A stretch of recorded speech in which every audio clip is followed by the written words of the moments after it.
বলল যে যদি আটকায় এখানে থাকি আমি, তোমাকে এখান থেকে লোকজন যায় তো আমার নিয়ে আসবে, বাড়ি দেখবে না আমাকে। আমাকে যখন নিয়ে গেছে যেভাবে দল ধরে সবাই আসে, এসে আমাকে নিয়ে গেছে, খরচ করে খাওয়াইছিল, তো তোমরা একটু খাই দে আমারে নিয়ে আসবা। কয় আর কান্দি, আপন মা নাই কিন্তু আমার শাশুড়ি, আপন শাশুড়ি। ঠিক আছে তো যা, যাই সকালবেলা তাও চলে যায়, আবার বিকেলবেলা চলে আসি।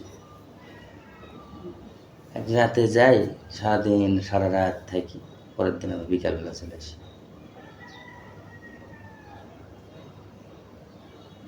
আমার শরীরটা এত মানে ভালোভাবে যে হয়েছে, আল্লাহর কাছে লাখ লাখ শুকর, একটু সিজার মিজার করতে হয়নি। আগের মানুষের তাও সিজার ছিল না তো, ওই সময় সিজারটা অতটা ছিল না। ওর আমার সাঁতের যে পোলাপান, আমার সারা সম্বন্ধের বই কি করা লাগিছে।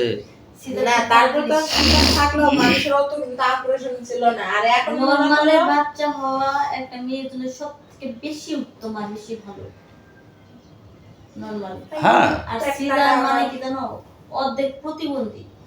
আমারই তো তাই প্রতিবন্ধী না, মনে করো সব কিছু দিয়ে ঝামেলা, স্বামীর সাথে ভালোভাবে মেলামেশা করতে তাও ভয় লাগে যে কোন না কোন ব্যথা লাগে থেকে থেকে। হ্যাঁ, সিঁড়িটা যদি ফাইটা যায় একটা রিস্ক, আসলে কিন্তু ফাটে এরকম রিস্ক, ও তো হয়, হায় রে, অনেক রিস্ক। আবার বেশিক্ষণ বসে থাকতে পারো না, বেশিক্ষণ দাঁড়াতে পারো না, হ্যাঁ।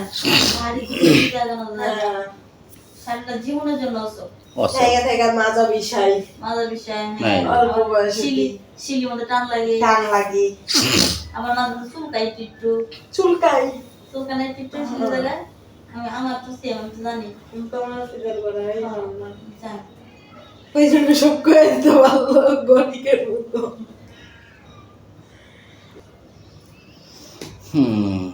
গরিব মানুষ রে, গরিব মানুষ। কিছু করে নিলে যে পায়ের রগ এমন করলে পায়ে এই দিক দিয়া এমন ভাবে টান দিয়া ধরে ছিঁড়ে যেতেছে। আমি সামনের মাসে কলকাতায় চলে যাবো। আমি ইন্ডিয়ায় ছিলাম তো, কতদিন? বাড়াইছে না করে আসছি। এবারে যাবো কলকাতায়। কলকাতায় তো তোমার মনে করো কোনো ধরার নিয়োগ টিয়োগ নাই বাংলাদেশে।